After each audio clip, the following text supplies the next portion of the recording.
sei quantos fizeram, nem quantos deixaram de fazer, mas se você não fez, é bom você fazer esta meditação em Hebreus 12.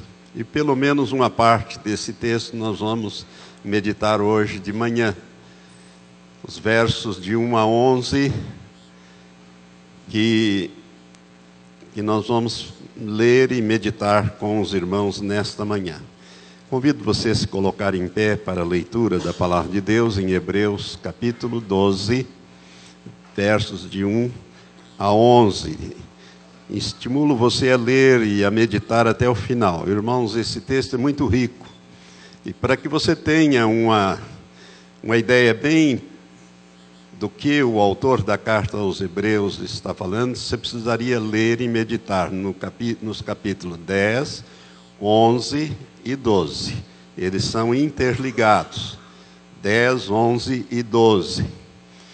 Diz assim a palavra do Senhor. Portanto, esse portanto está ligando aos capítulos anteriores, esse portanto.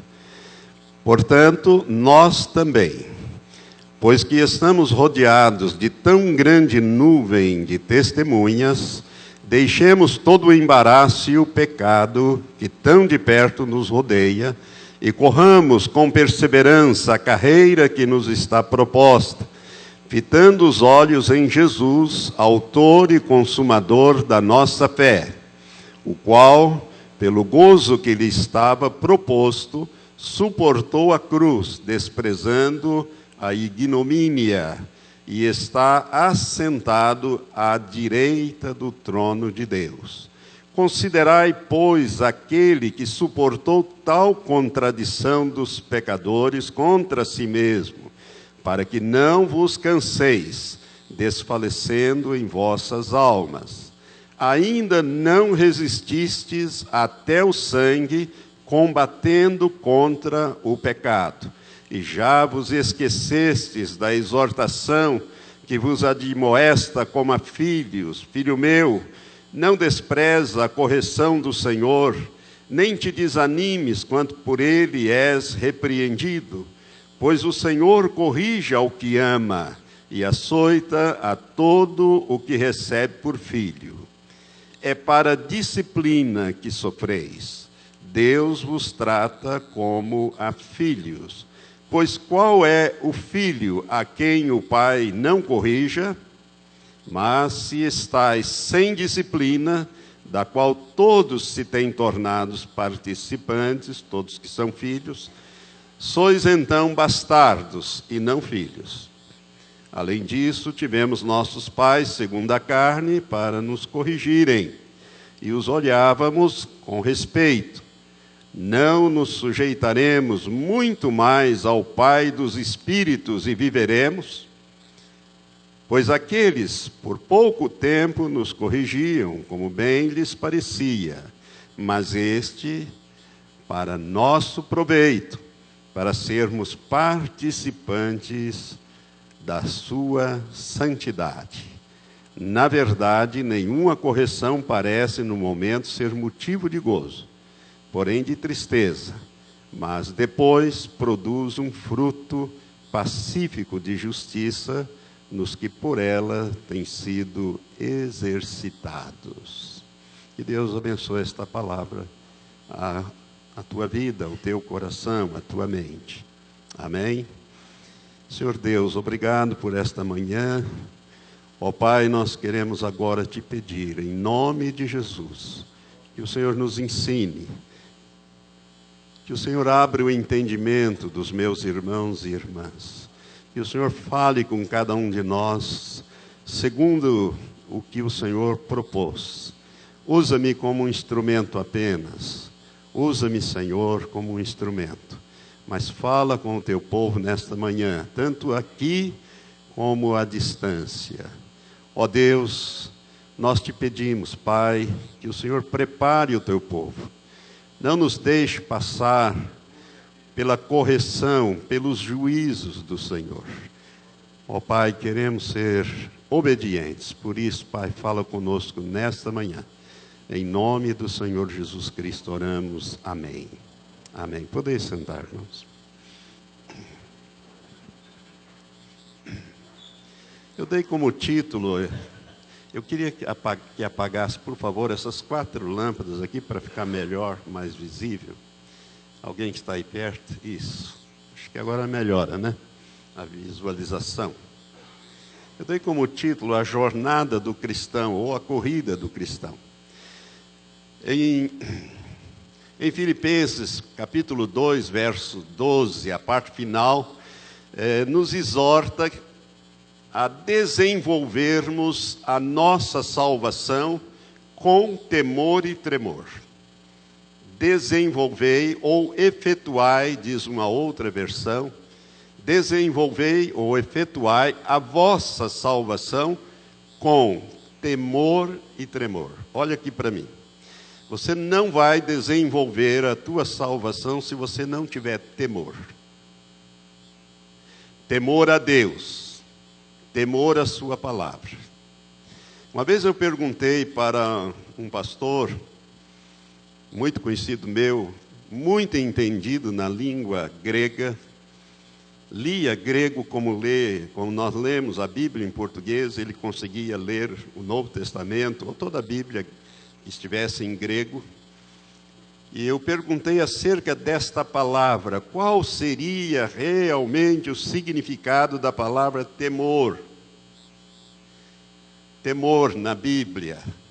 Porque a maior parte dos pregadores dizem que temor fala de reverência.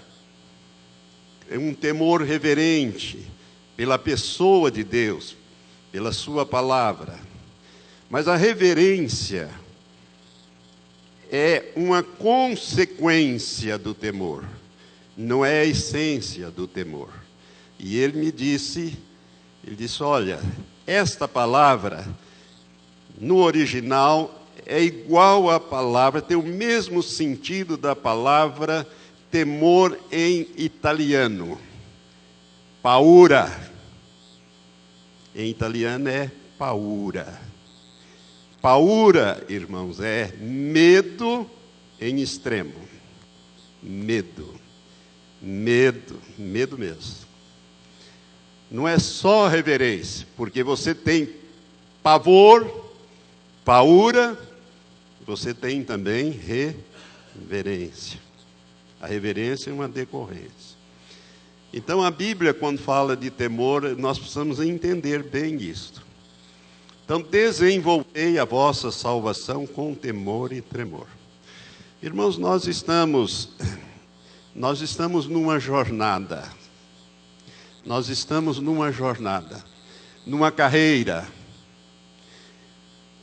E a Bíblia nos fala de que ela nos dá uma ideia de que nós estamos atravessando um deserto, rumo à terra prometida. Há muitos anos atrás, há décadas atrás, eu estava orando uma manhã e o Senhor me disse, estuda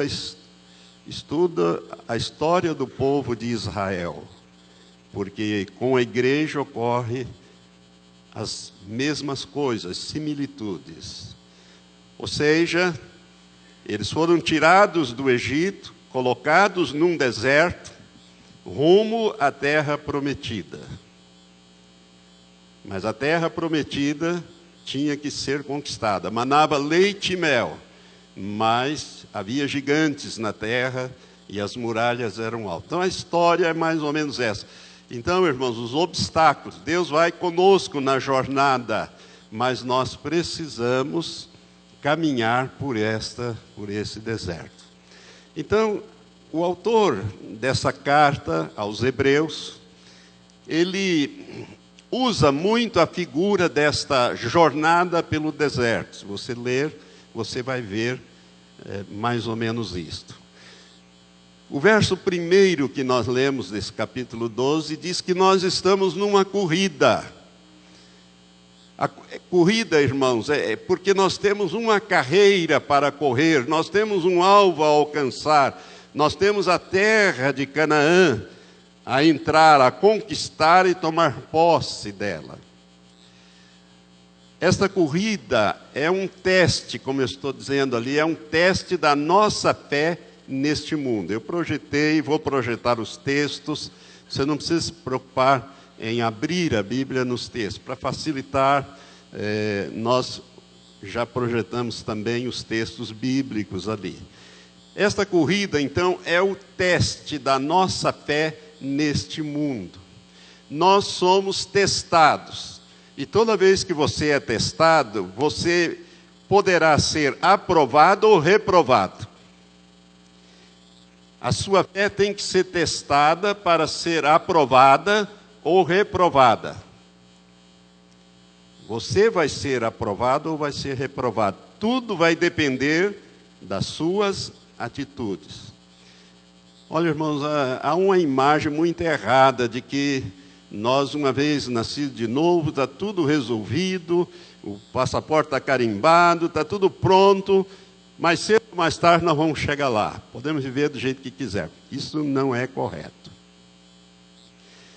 Então, essa corrida, a palavra de Deus fala nesse texto que nós lemos, que nós estamos numa corrida, ou numa jornada, para provar a nossa fé, testar a nossa fé, que vai desde a nossa conversão, quando nós nascemos de novo, fizemos uma aliança com Deus em Jesus Cristo, até o final da nossa vida ou da nossa apostasia. Porque nós podemos, nessa jornada, perecer.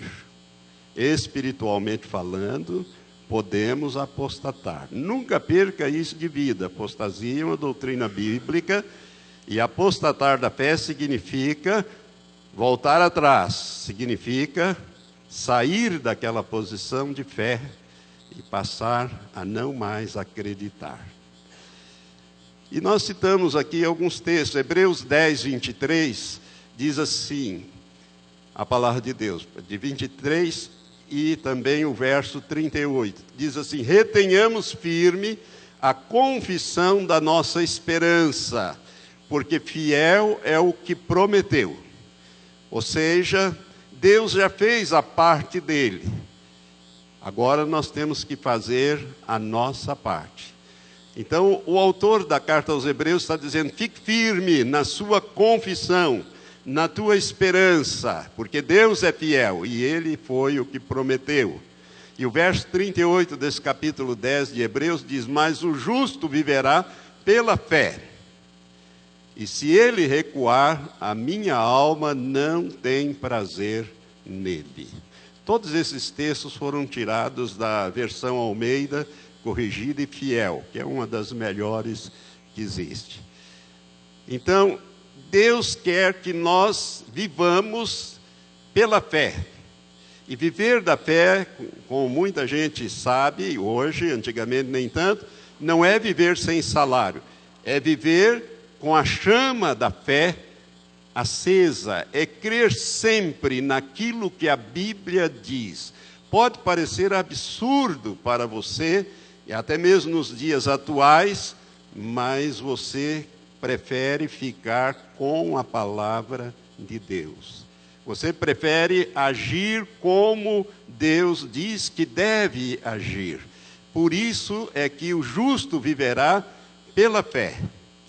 E se ele recuar, diz o Senhor, a minha alma não tem prazer nele. E Hebreus 12, 25, diz: vede que não rejeiteis ao que fala, porque se não escaparam aqueles que rejeitaram o que na terra os advertia. Esse que advertia na terra era Moisés, quando recebeu a lei, quando recebeu as instruções.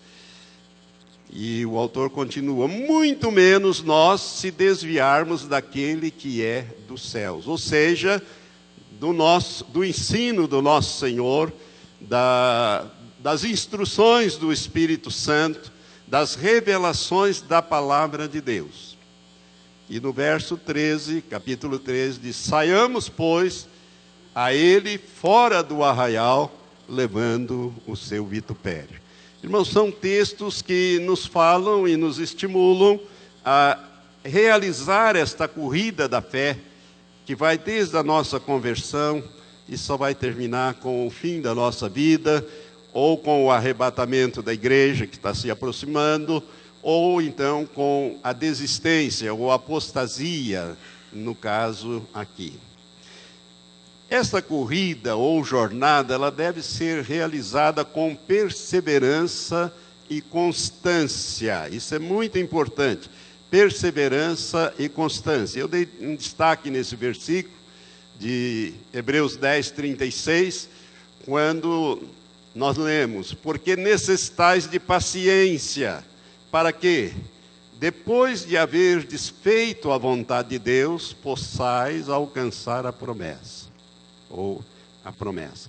Irmão, veja bem, o que é fazer a vontade de Deus? É entregar a sua vida ao Senhor. Você tem uma promessa. Essa promessa é a vida eterna. Da parte de Deus ela está garantida, mas da tua parte não. Você precisa desenvolver a sua salvação com temor e tremor. Você precisa correr esta jornada. A única maneira de você não fazer isto é quando você entrega a sua vida a Jesus, nasce de novo e logo em seguida o Senhor te recolhe. E eu já vi isso acontecer muitas vezes. E pelo menos 3 vezes, em casos de 3 pessoas jovens, eu fiquei muito impactado e eu perguntei ao Senhor, por quê? Com o potencial que ele tinha. E o Espírito do Senhor me disse: usei de misericórdia, senão ele se perderia.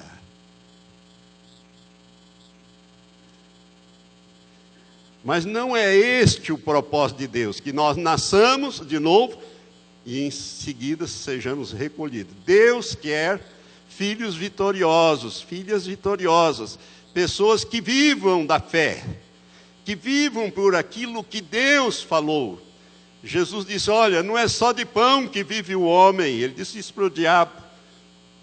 Ele citou o que Deus havia dito a Moisés, lá em Deuteronômio, capítulo 6, capítulo 8. Mas o homem viverá de tudo o que sai, ou o que sai da boca de Deus, disso viverá o homem. Ou seja, nós precisamos de paciência, irmãos. Paciência aqui está falando de perseverança, de constância. Eu disse aos irmãos na virada do ano, 2018 é o ano da perseverança. Porque não vai ser fácil, você está notando, não sei se você percebeu, está aumentando cada vez mais a pressão do mundo espiritual sobre os santos, sobre a igreja. Não está fácil, tem muita gente gritando, Maranata, Senhor, vem logo. Está difícil viver nessa terra. As obras do diabo parece que estão sufocando todas as esferas. O caminho da vitória, irmãos, é o mesmo percorrido pelos santos do capítulo 11. Você sabe que o capítulo 11 é o capítulo dos heróis da fé. Então, por isso que eu disse, o capítulo 12 está ligado ao 11 e, por sua vez, ao 10. Então, são 3 capítulos que vai relatando uma história, que vai relatando ensinos preciosos. Então, o caminho da vitória é o mesmo que foi percorrido pelos santos do capítulo 11. Se você olhar para o capítulo 11, você vai ver as definições de fé e os heróis da fé. E temos que nos esforçar para chegar até o fim. E nós queremos aqui colocar vários textos para você entender melhor isto. Hebreus 6, versos 11 e 12 diz assim, mas desejamos que cada um de vós mostre o mesmo cuidado até o fim, para completa certeza da esperança. Para que vos não façais negligentes, mas sejais imitadores dos que, pela fé e paciência, herdam as promessas. Então, irmãos, nós temos que mostrar o mesmo cuidado, a mesma diligência, a mesma perseverança, o mesmo esforço até o fim da nossa jornada. Uma das repreensões na carta do Apocalipse diz: lembra-te de onde caíste e pratica as primeiras obras. Quando nós nos convertemos, irmãos, nosso coração se incendiou, não é verdade? Nós ficamos cheios de alegria. Precisamos voltar a esse primeiro amor.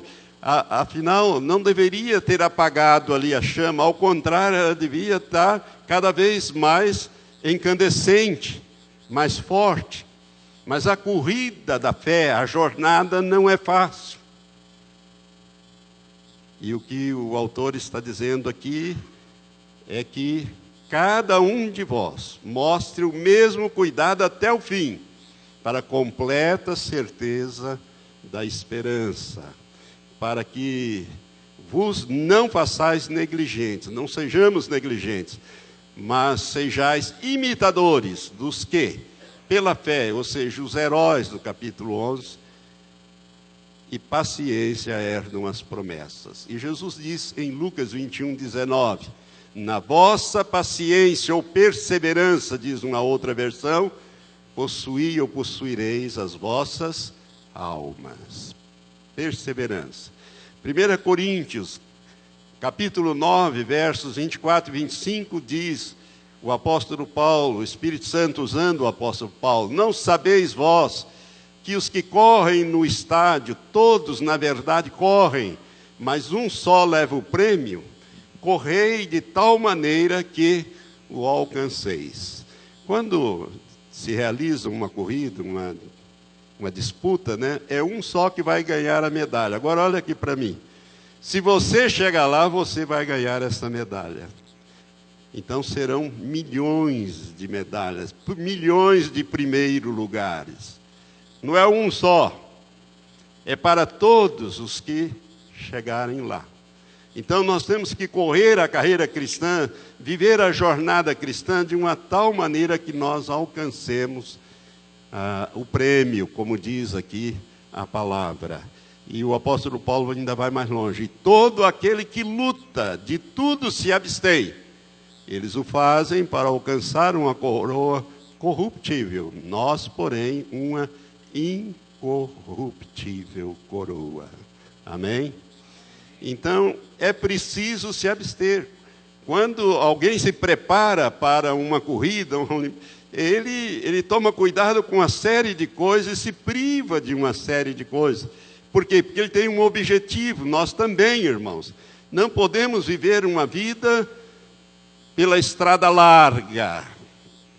Isso aqui fala de um caminho apertado. Não tem muitas opções. Tem muitas restrições para que você possa chegar ao final e receber uma coroa incorruptível de glória. Amém? O caminho da vitória, então, é o mesmo que trilharam os santos. Vamos continuar vendo alguns outros textos. Filipenses, capítulo 3, versos de 11 a 14, nos diz assim, o apóstolo Paulo, pelo Espírito Santo. E ele diz: para ver se de alguma maneira posso chegar à ressurreição dentre os mortos. Não que já tenha alcançado, ou que seja perfeito, mas prossigo para alcançar aquilo para o qual fui preso, ou fui alcançado por Jesus Cristo. O apóstolo Paulo está dizendo aqui, irmãos, que no entendimento dele, quando ele escreveu essa carta aos Filipenses, ele não havia alcançado ainda a certeza dessa ressurreição, dessa melhor ressurreição. E ele disse: olha, eu não sou perfeito. Essa palavra perfeito aqui precisa ser entendida. Ela é maduro, ela tem um sentido de maduro, de maturidade. Não é sem defeito, mas é com maturidade. Sede vós perfeito, como é perfeito vosso Pai que está no céu, disse Jesus uma vez. Ele estava falando de maturidade. Quando um fruto ele está maduro, ele está pronto para ser consumido. Ele está perfeito, ele está acabado. É esse o sentido dessa palavra. Então, Paulo está dizendo, não que eu já tenha alcançado, ou seja, perfeito, pronto, mas eu prossigo para alcançar aquilo para o qual fui também alcançado ou preso por Jesus Cristo.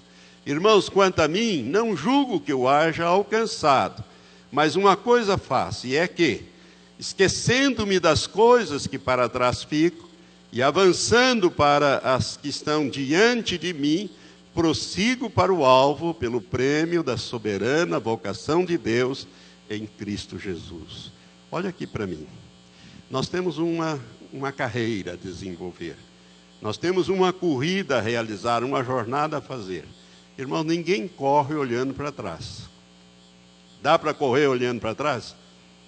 Você vai tropeçar, você vai cair, você vai perder o rumo, você vai sair do caminho. Mas muitas vezes nós fazemos assim. Nós ficamos presos a situações lá do passado. Seja uma bênção grande, estamos sempre olhando para aquela bênção e queremos avançar. Ou uma tragédia muito grande, algo que nos marcou lá atrás, e nós não ficamos querendo avançar, mas presos lá atrás com aquilo. O apóstolo Paulo diz, olha, eu esqueço das coisas que vão ficando para trás, eu tenho que avançar. O meu alvo está na frente, não está lá atrás. Seja bom ou seja ruim, ficou para trás.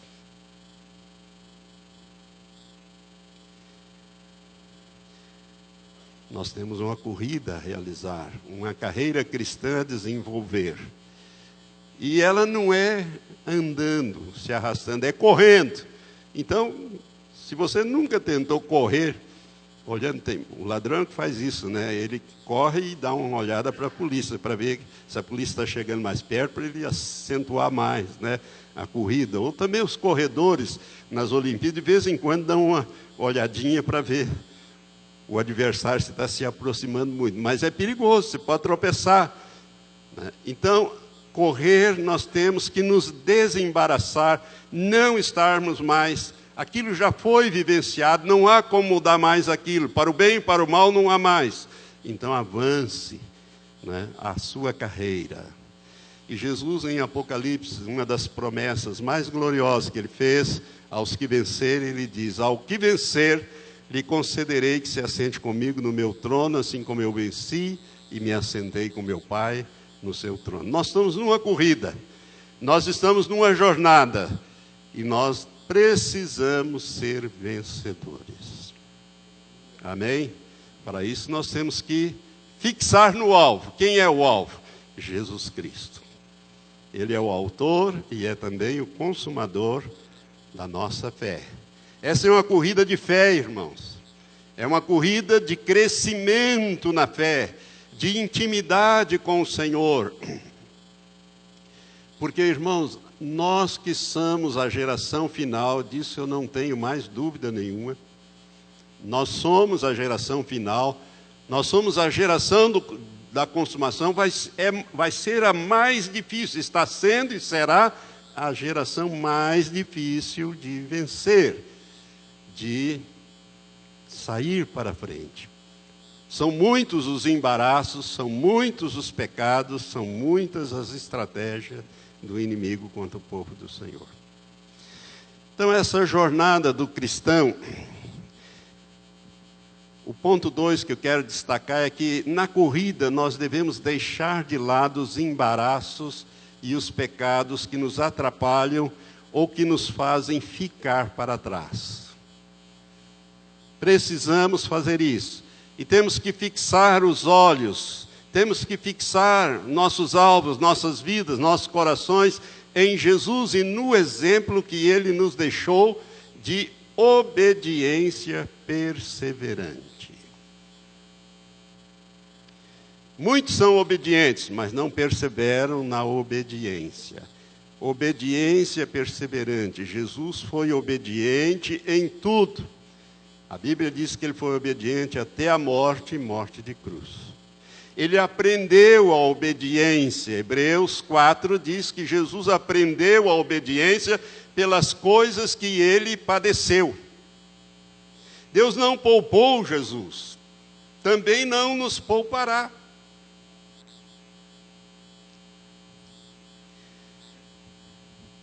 Na jornada cristã, irmãos, nós devemos estar conscientes de que o maior perigo perigo que nos confronta é a tentação de ceder ao pecado e voltar àquela pátria de onde nós saímos, ou seja, o Egito, que simboliza o mundo. Isso significa apostasia. Então, o maior perigo é a tentação de ceder ao pecado. Nós achamos que podemos tentar a Deus, que nós vamos pecar deliberadamente, depois vamos pedir perdão a Deus, Deus perdoa, que bom, estou perdoado, agora eu vou pecar outra vez, e outra vez, e outra vez. Isso é tentar a Deus. A Bíblia diz: não tentarás ao Senhor teu Deus. A proposta de Satanás foi que ele levou Jesus ao pináculo do templo e disse: olha, lança-te daqui abaixo. Porque está escrito lá na Bíblia que aos seus anjos dará ordem a teu respeito. Ele citou o Salmo 91. Satanás citou, mas Jesus disse: mas também está escrito: não tentarás ao Senhor teu Deus. Não vou forçar a mão de Deus.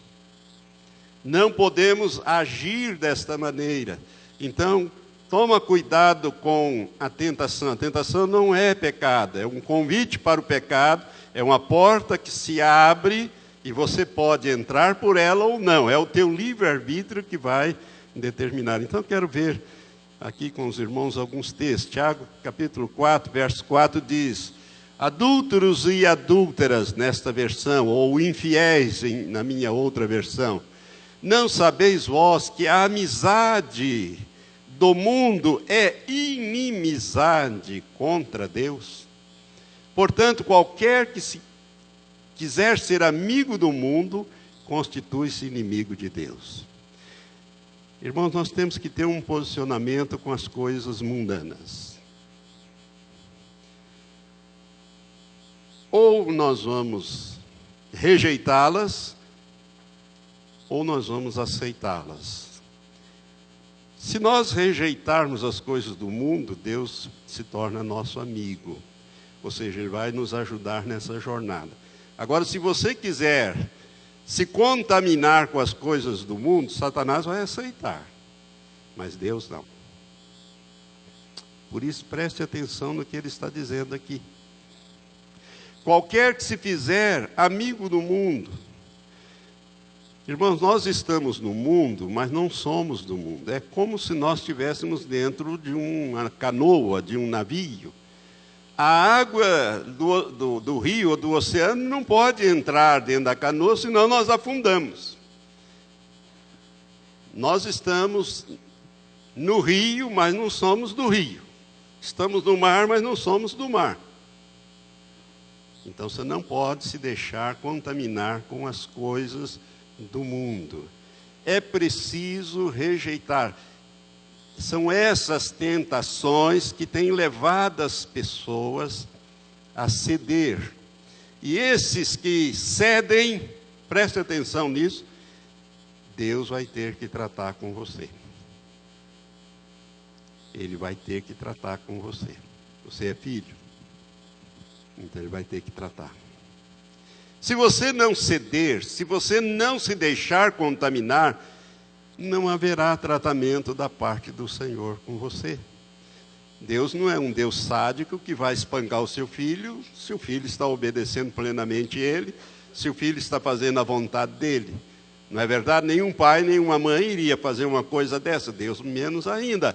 Mas se nós não teimamos na nossa jornada em fazer as coisas do nosso jeito e errado, quando sabemos que Deus condena isso, então, irmãos, a moda, você precisa entender, irmãos, que a moda é fruto do mundo. Nós não podemos entrar nesse caminho. Se você teima com isso, minha irmã, você está em rebeldia no seu coração, vai ter tratamento para você. Deus não vai te poupar. Se você não obedecer, se você não mudar a sua maneira.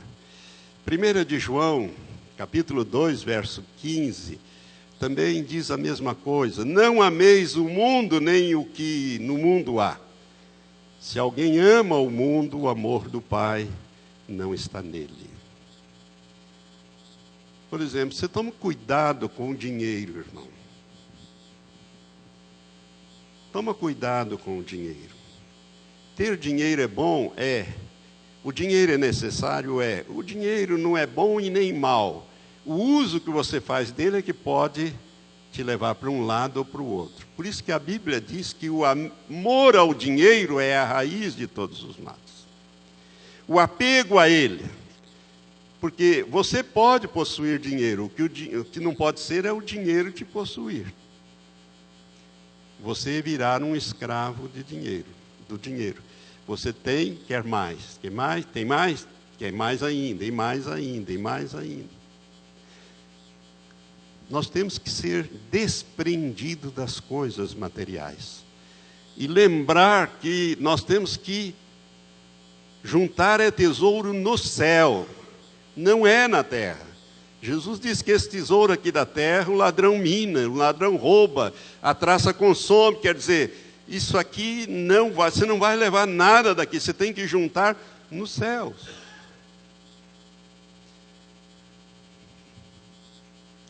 E Hebreus 10 diz, porque ele está falando dos heróis da fé, Hebreus 11, verso 10, está falando dos heróis da fé que morreram, que sacrificaram, que foram ao extremo por sua fé, porque eles esperavam a cidade que tem fundamentos, da qual o artífice e construtor é Deus, é a Nova Jerusalém, e nós também a aguardamos. Para correr esta corrida ou desenvolver esta jornada, no verso 2, nós temos que olhar para Jesus. Na nossa jornada ou corrida de fé, ou da fé, devemos olhar para Jesus como nosso exemplo de confiança em Deus. Hebreus 12, 13 diz, acerca de Jesus, e outra vez, porei nele a minha confiança, e outra vez, eis-me aqui a mim e aos filhos que me deu. Ou seja, Jesus confiava 100% em Deus. 100% em Deus. E essa jornada, irmãos, nós temos que fazer a mesma coisa. Você tem que conhecer a Deus para você confiar em Deus. Como é que você conhece a Deus? Como que eu vou conhecer a Deus, pastor? Só pela sua revelação, que é a sua palavra. Irmãos, Deus não vai aparecer para você. Não é este o método dele, o Pai. Muito raramente você verá também o Filho ou o Espírito Santo. A revelação está nas nossas mãos, é nela que nós temos que meditar para conhecer o caráter de Deus, a pessoa de Deus, a maneira que Deus pensa, a maneira que Deus fala, a maneira que Deus age, a maneira que Deus reage. E é tendo essa intimidade com Deus, é que nós vamos caminhar essa jornada com segurança. Amém? Olhando para Jesus. Então Jesus é o nosso exemplo de confiança em Deus. Mas Ele também é o nosso exemplo de dedicação à vontade de Deus. E aqui tem alguns textos para nós lermos. De Hebreus 10, versos 7 a 10 e Marcos 14, 36. Hebreus 10, versos 7 a 10 diz assim: então disse, eis aqui venho, no princípio do livro está escrito de mim, para fazer, ó Deus, a tua vontade. Está se referindo a Jesus. Como acima diz, sacrifício e oferta e holocaustos e oblações pelo pecado não quiseste, nem te agradaram, os quais se oferecem segundo a lei. Então disse, eis aqui venho para fazer, ó Deus, a tua vontade.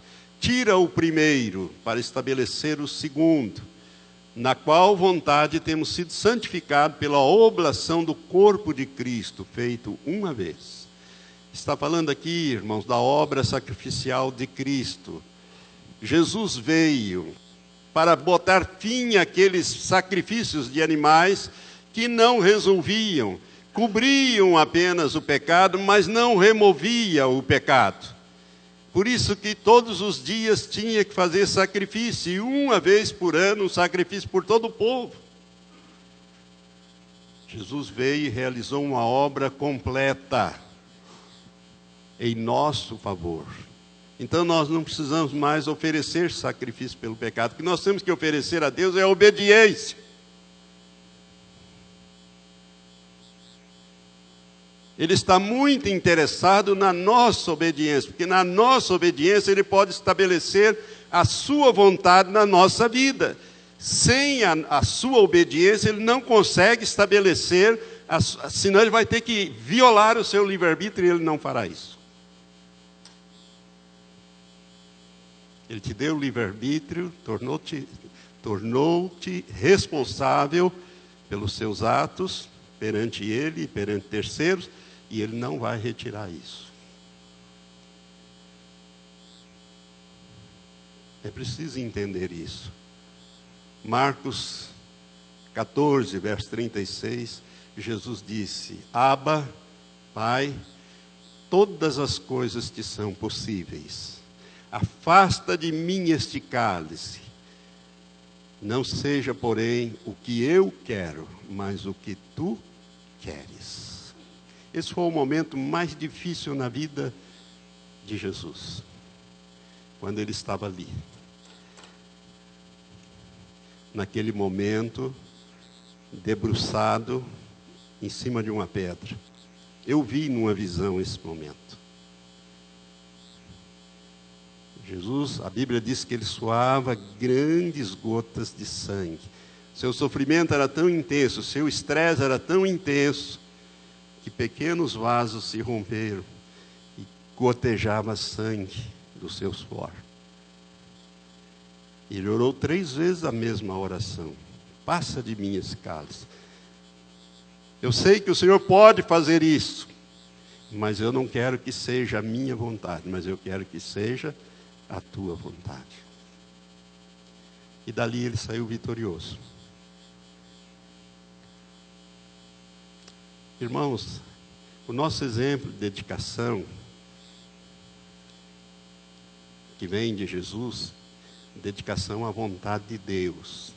É muito importante que você entenda que Deus está extremamente interessado na tua obediência à sua palavra, para você correr com vitória essa carreira.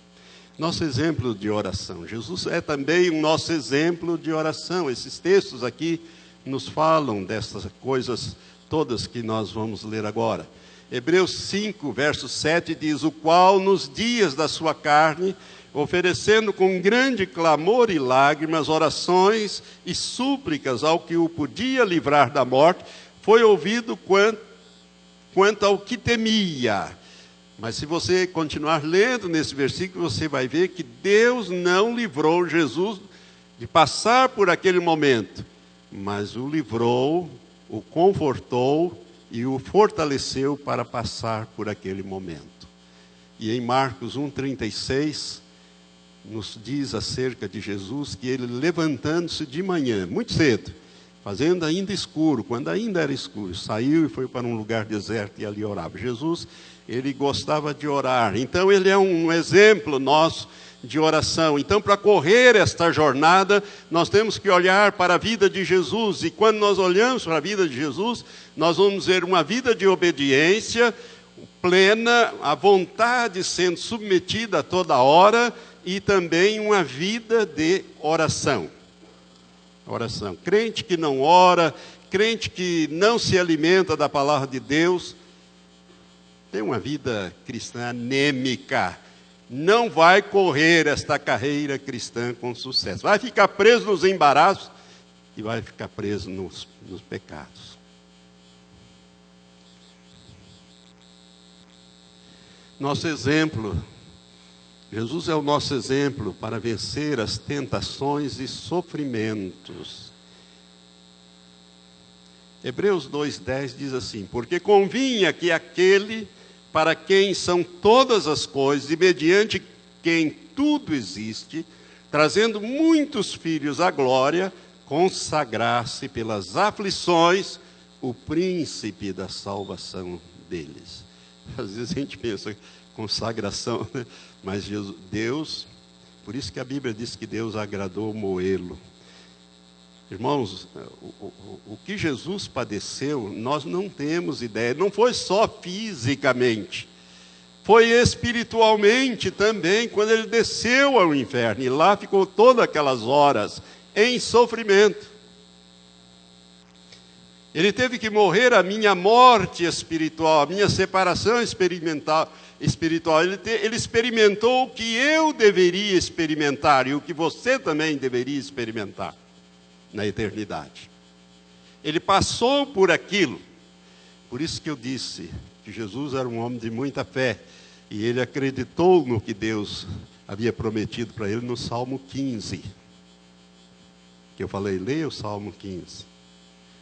Não deixará a sua alma no Hades, ou seja, no inferno. E nem o seu corpo ver a deterioração, a corrupção, a deterioração. Jesus tinha essas promessas do Pai. E você, quantas promessas tem na Bíblia? Quase 8.000, né?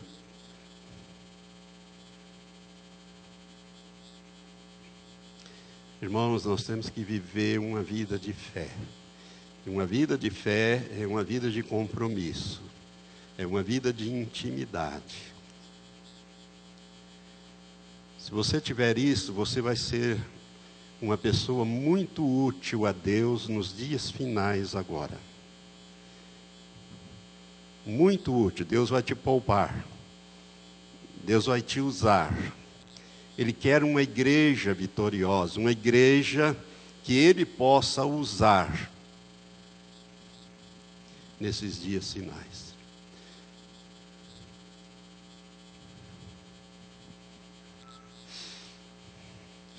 Jesus é nosso exemplo de perseverança e lealdade ao Pai.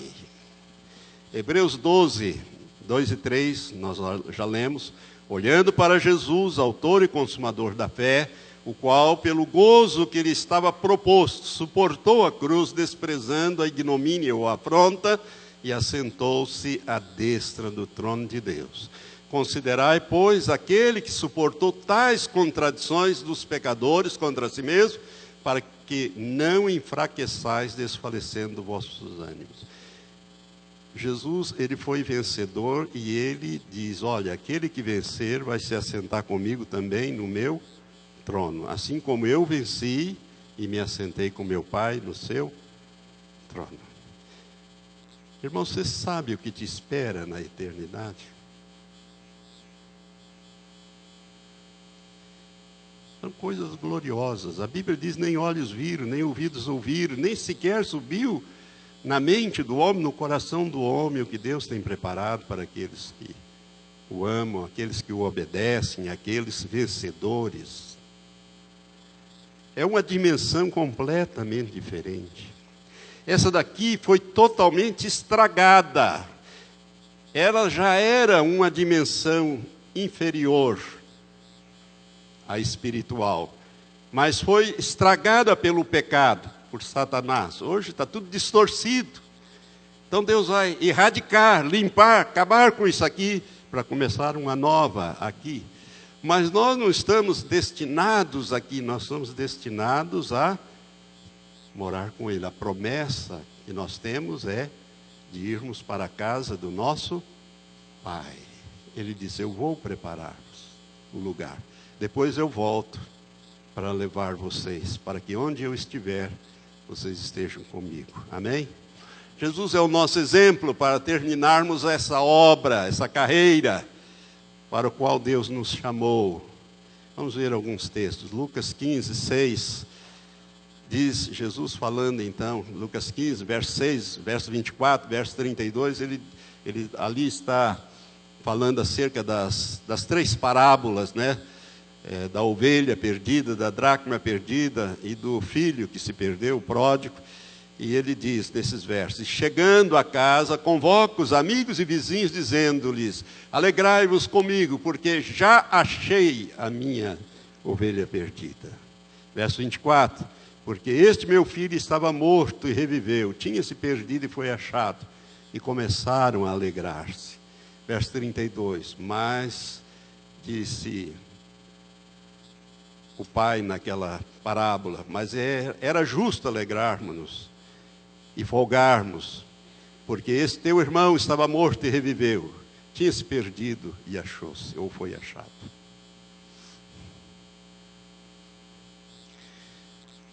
Jesus, irmãos, é a nossa fonte de energia, amor, graça, misericórdia e auxílio. É por isso que nós temos que correr a carreira cristã fitando os olhos em Jesus, autor e consumador da fé.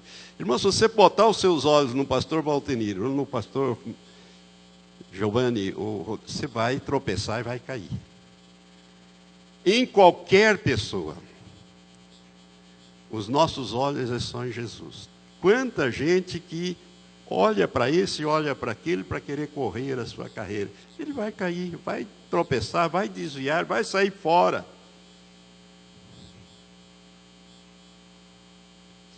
Hebreus 4,16 diz: cheguemos, pois, com confiança ao trono da graça, para que possamos alcançar misericórdia e achar graça, a fim de sermos ajudados em tempo oportuno. Como este versículo tem ajudado aqueles corações que estão afligidos, não é verdade?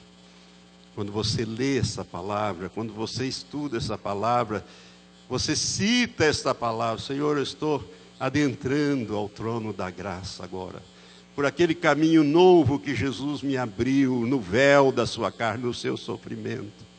Eu estou aqui, Pai, para clamar por misericórdia, por graça, sobre esta situação. Quando você cita a palavra de Deus, quando você ora a palavra de Deus, irmãos, Deus tem um compromisso com a sua palavra. Não é com a sua dor, mas é com a sua palavra. E por causa da palavra, Ele vai agir na sua dor, na sua necessidade. Porque Ele é bom, Ele é justo e Ele é fiel. Hebreus 7:25 diz: portanto, pode também salvar perfeitamente os que por Ele se chegam a Deus, vivendo sempre para interceder por Ele. Você sabe onde Jesus está assentado? Hein? À direita de Deus. E fazendo o quê? Intercedendo por nós. Irmãos, nós temos 2 intercessores. Aliás, são os únicos que Deus ouve. Deus não escuta mais ninguém.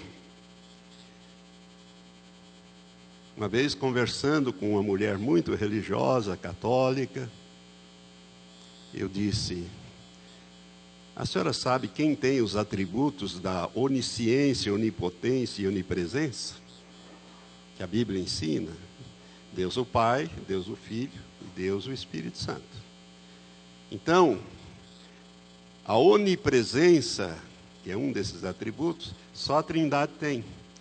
Então, não adianta orar para qualquer dos santos. Eles não ouvem, eles não entendem, eles não têm capacidade de ouvir a sua oração. Só o Espírito Santo e só Jesus pode ouvi-la. E o que Jesus ensinou é que nós devemos orar ao Pai, pedir ao Pai em seu nome, e eu farei. Irmãos, Ele está à direita do Pai para interceder por nós.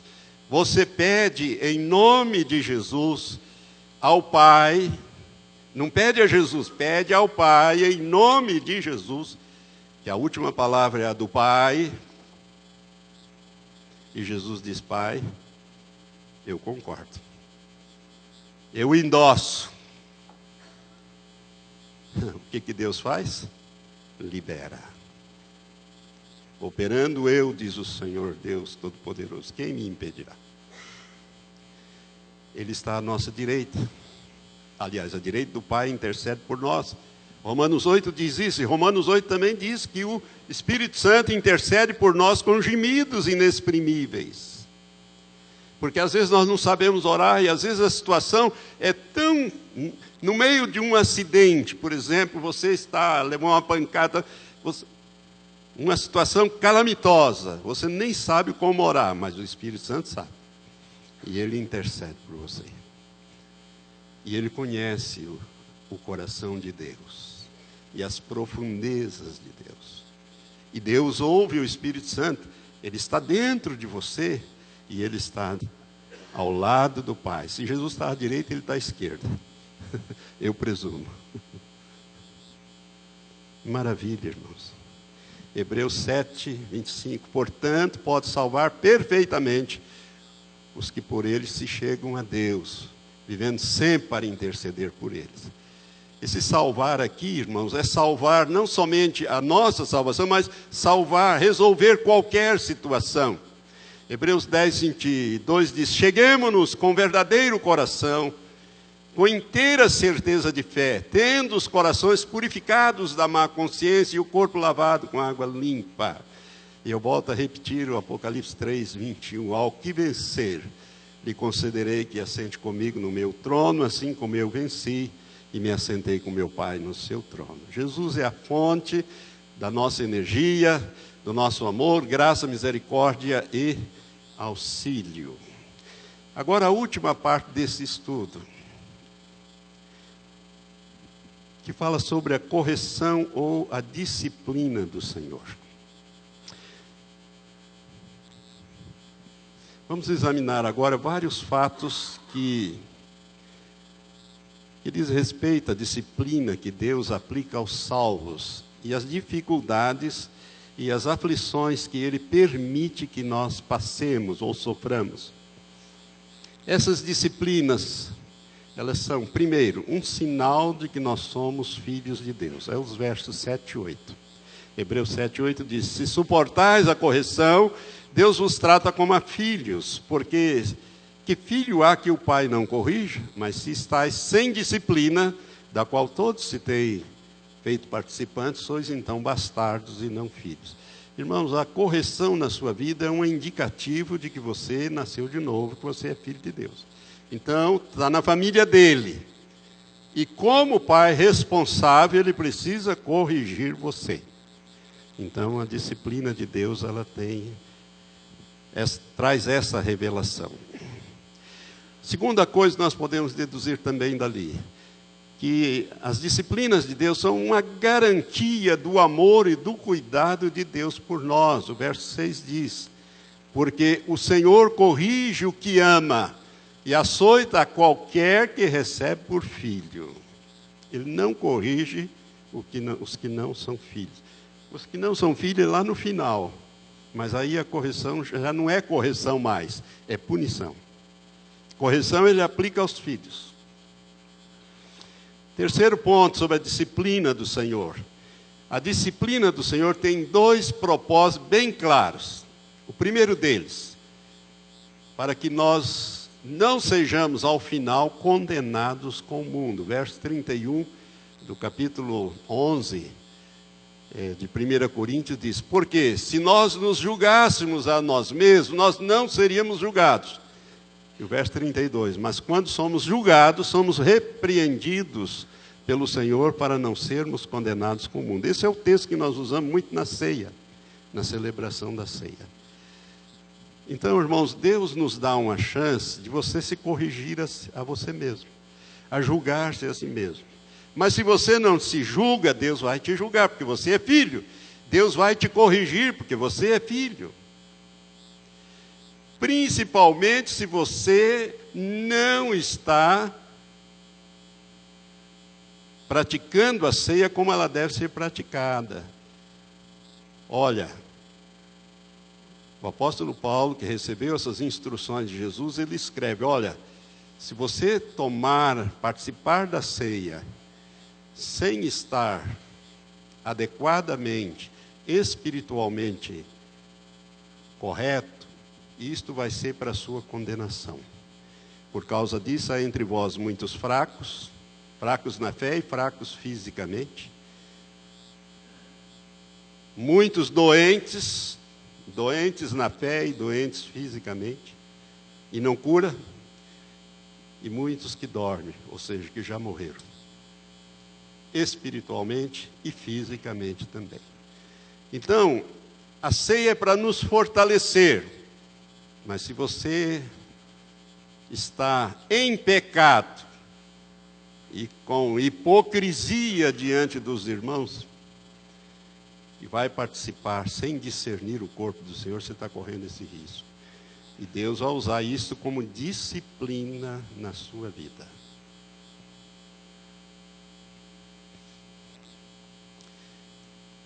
Muito importante a participação na ceia. E eu fico muito triste quando percebo que pessoas que participam dos cultos regulares desaparecem no culto da ceia. Isso para mim é um indicativo que ele está vivendo em pecado. Mas é bom porque ele tem temor. Há uma chance ainda de ele consertar isso e resolver esse assunto. O pecado, irmãos, é um acidente na vida do crente.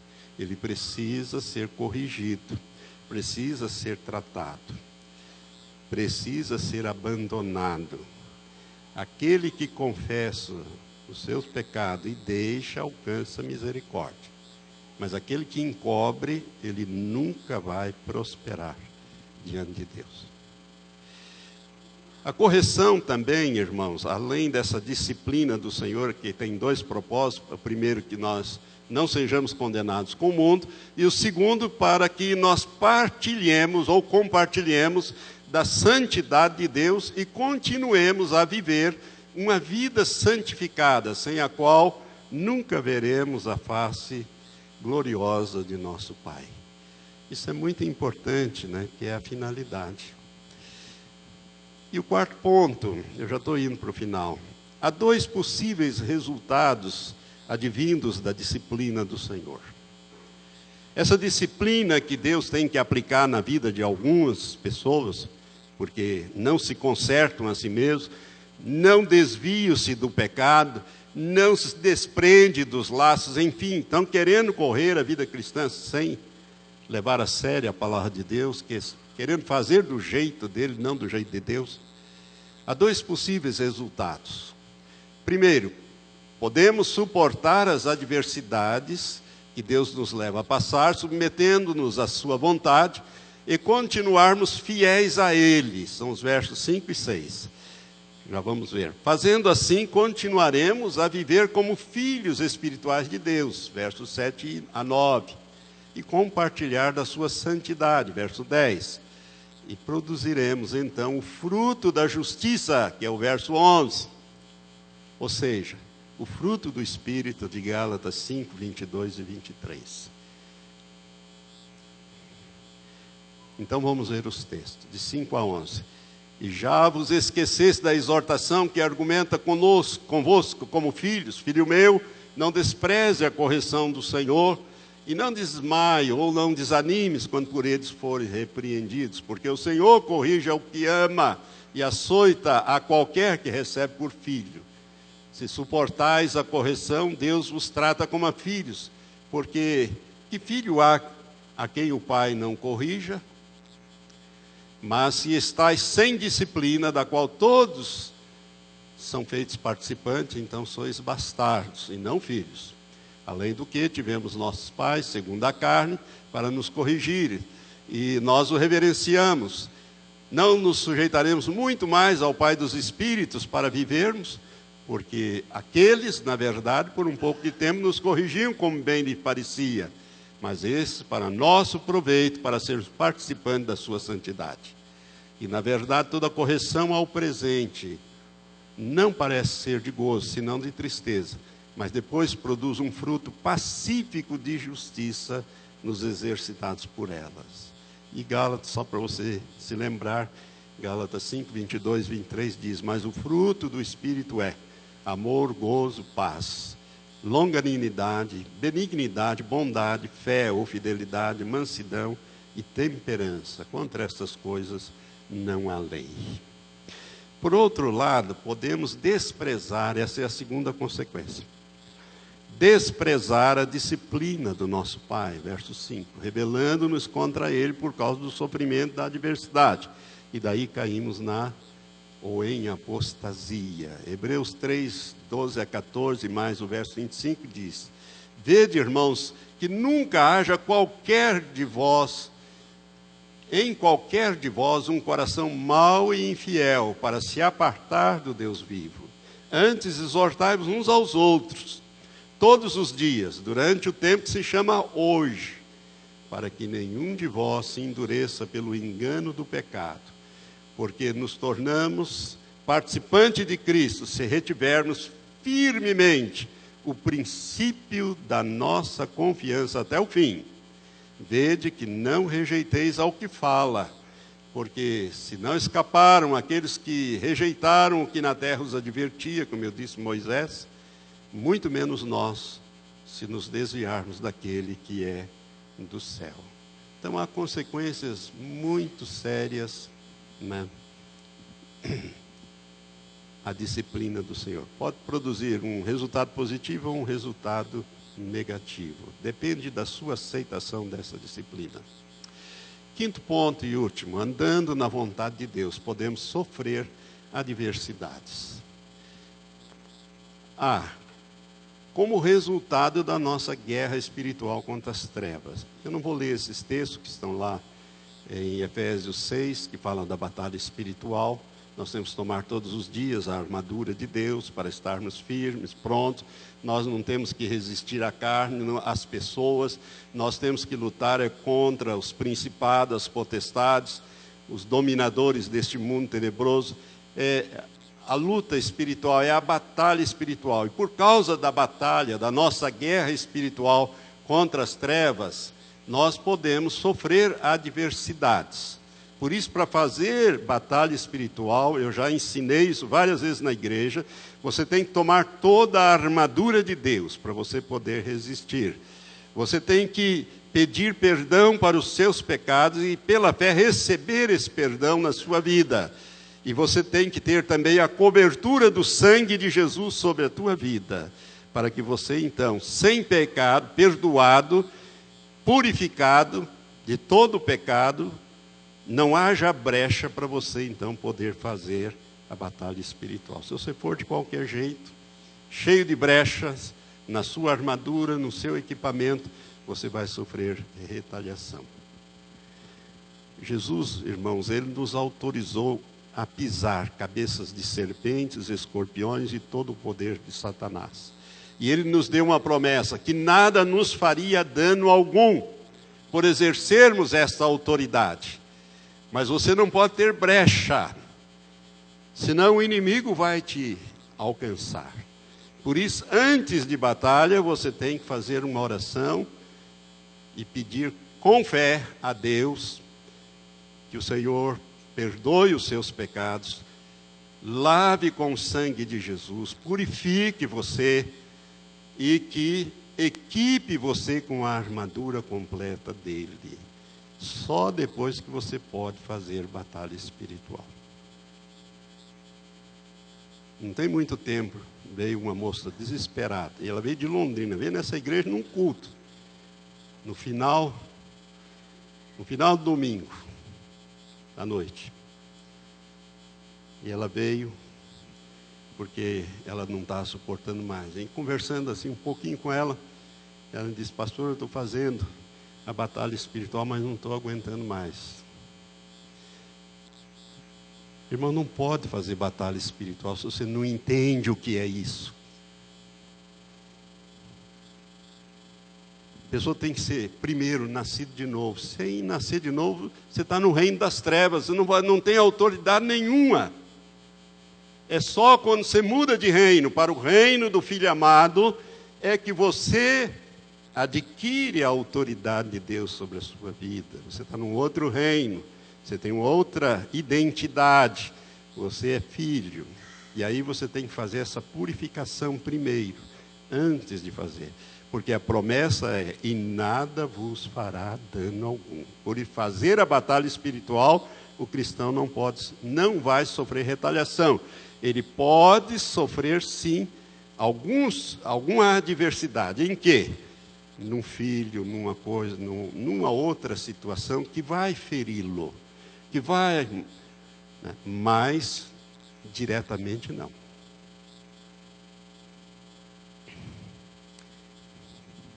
O inimigo vai usar outros para querer te ferir. Andando na vontade de Deus, podemos sofrer adversidades. Segundo ponto, como teste para fortalecer a nossa fé e as nossas obras. Então, através de testes, nós podemos passar, né, por adversidades. Deus pode permitir essas coisas. 1 Coríntios 3, 13 a 15 diz: a obra de cada um se manifestará. Na verdade, o dia a declarará, ou seja, o dia do julgamento, do trono branco. Aqui é o dia do julgamento do grande trono branco, para o cristão. Porque pelo fogo será descoberto, e o fogo provará qual seja a obra de cada um. Se a obra de alguém edificou nesta parte permanecer, ele receberá galardão. Se a obra de alguém se queimar, sofrerá detrimento, mas o tal será salvo, todavia, como pelo fogo. O que a palavra de Deus está dizendo aqui? Está dizendo o seguinte, irmão: nessa jornada, você vai edificar a sua vida com 6 tipos de materiais. 3 de primeira linha e 3 de terceira linha. Você pode edificar a sua vida, ou a sua casa, a sua jornada, em cima de um fundamento, que é Jesus Cristo na sua vida. Você pode edificar com ouro, prata ou pedras preciosas. Esses 3 materiais, o fogo neles não destrói esses materiais. O ouro, você aquece ele a mais de 1000 graus, ele passa de sólido para líquido, e toda a impureza sobe, você tira a impureza e você tem o ouro puro, a prata pura. Não, depois você deixa resfriar e volta ao estado sólido. Ele não perde substância. Os outros 3 materiais para você edificar a sua vida são madeira, feno e palha. Qualquer desses 3, o fogo vai provar, não vai sobrar nada, vai virar cinza. Então, como que nós temos que edificar a nossa casa, a nossa vida? Com materiais que o Senhor nos permite de primeira. Ouro, prata, pedras preciosas. Pode ter alguma madeira, alguma mesa de madeira, alguma cama, mas lá dentro da casa, onde o fogo não vai alcançar. Põe lá umas pedras preciosas na porta, né, uns diamantes, rubis, que o fogo não vai destruir. Não consegue destruir. E é isso que ele está dizendo, que andando na vontade de Deus, nós podemos sofrer adversidade, como testes para fortalecer a nossa fé e as nossas obras, aquilo que nós estamos edificando. E ainda como parte da nossa preparação para servirmos os outros. Ou seja, a sua experiência, irmã, vai ser muito útil para ajudar pessoas que o Senhor vai trazer, mais ou menos com aquela situação, e você vai poder ajudar aquela pessoa, porque você foi uma vencedora em fé. Você saiu vitoriosa daquela situação, você vai poder ajudar. Então, a sua preparação para servirmos outros. E também para manifestar a vida de Cristo em nós. Conforme diz esses textos, 2 Coríntios 4, 8 a 10, diz assim: em tudo somos atribulados, mas não angustiados. Perplexos, mas não desanimados. Perseguidos, mas não desamparados. Abatidos, mas não destruídos. Trazendo sempre, por toda parte, a mortificação do Senhor Jesus no nosso corpo, para que a vida de Jesus se manifeste também nos nossos corpos. E Hebreus 12, 16 diz: e ninguém seja devasso ou profano como Esaú, que por uma refeição vendeu o seu direito de primogenitura. Por último, em todos os tipos de adversidades, nós devemos buscar a Deus e examinar com seriedade a nossa vida cristã. São vários textos aqui. 2 Crônicas 26, 5, está falando aqui do rei Urias, que governou por muitos anos, foi abençoado, depois pisou na bola no final do seu governo. Porque deu-se a buscar a Deus nos dias de Zacarias, que era entendido em visões de Deus. E nos dias em que buscou o Senhor, Deus o fez prosperar. Urias foi um rei muito próspero, enquanto buscou o Senhor. Quando ele deixou de buscar o Senhor, começou a sua derrocada. O Salmo 3, verso 4 diz: com a minha voz clamei ao Senhor, e ouviu-me desde